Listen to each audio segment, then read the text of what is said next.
What's up, guys? Welcome to the Fantasy Addiction Network. Today we are recapping the Tuesday scrimmage game between Houston Roughnecks and the LA Wildcats. I'll give you a quick recap of this preseason scrimmage game. Not going to waste any time. Let's get right into it. Alright, guys, so the final score in this one, the LA Wildcats edged out the Houston Roughnecks 23-18. Some interesting developments in this game, a decent bit of offensive scoring and offensive yardage in this game.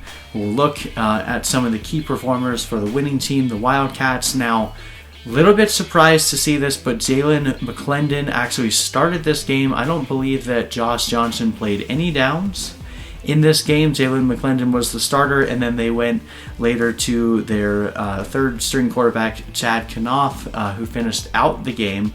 Now, that could just be a signal for saying that Josh Johnson is so clearly ahead of everyone else that they didn't even feel the need to throw him out there in the scrimmage game.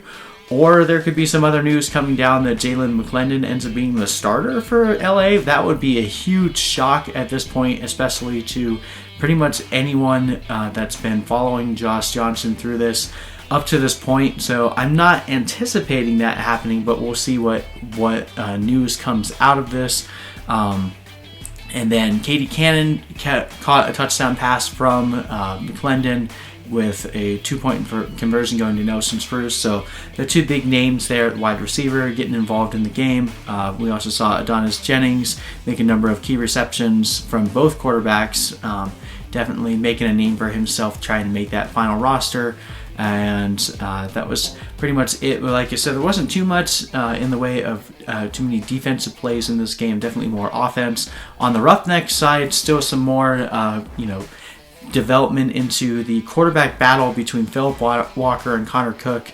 Pretty much as we've been saying, both of these guys fit really well in this offense. They alternated throughout the day. No one was really clearly the starter, but both Philip Walker and Connor Cook threw a touchdown in this game. Walker connected with wide receiver Sam Mobley, while Cook had a nice 55-yard touchdown score to Khalil Lewis. And then Coney Ely could have scored a touchdown on defense, but a early blown whistle prevented the play from continuing, so that would have been a fun highlight to see. And then there was a nice 47-yard field goal from Sergio Castillo for the Roughnecks as well. But overall, a pretty good showing from both quarterbacks. Definitely continuing this quarterback controversy. It's going to be really interesting to see who they end up going with, because I think both of these quarterbacks can operate really well in this offense. But let's go over somewhat of how this game broke down. So as I said, a lot of points scored, 41 in total, over 600 yards of total offense. Now, it started off with the Roughnecks getting that 47-yard field goal that was mentioned. That put them up 3-0. The Wildcats answered back with the touchdown to Katie Cannon, and the 2-point conversion to Nelson Spruce made it 8-3.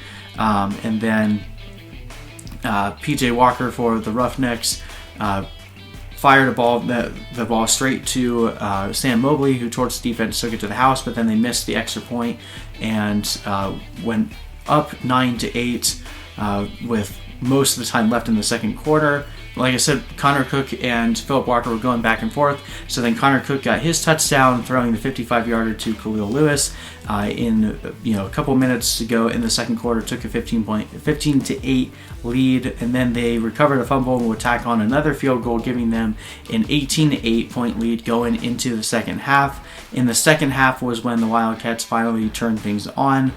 They stalled a drive, and then they scored, with 6 minutes left in the third quarter.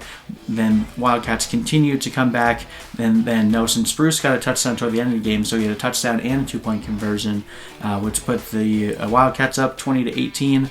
They got another field goal and held the Roughnecks from scoring anymore at that point. But really, considering who was playing in the first and the second half, looked like the Roughnecks actually had the better first half.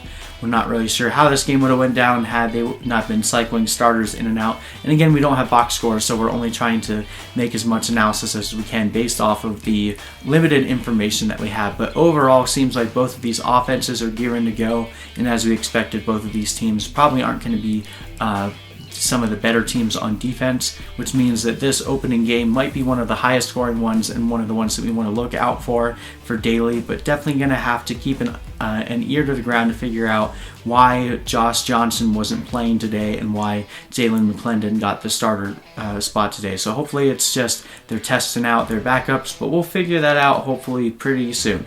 Anyway, I hope you guys enjoyed this video. We'll continue to post content all the way up until the start of the XFL season and throughout. If you guys are interested in playing fantasy football, you can download my fantasy football rankings for free. Click the link in the description or go to fantasyaddictionnetwork.com. But anyway, I hope you guys enjoyed this video, and we'll see you in the next one.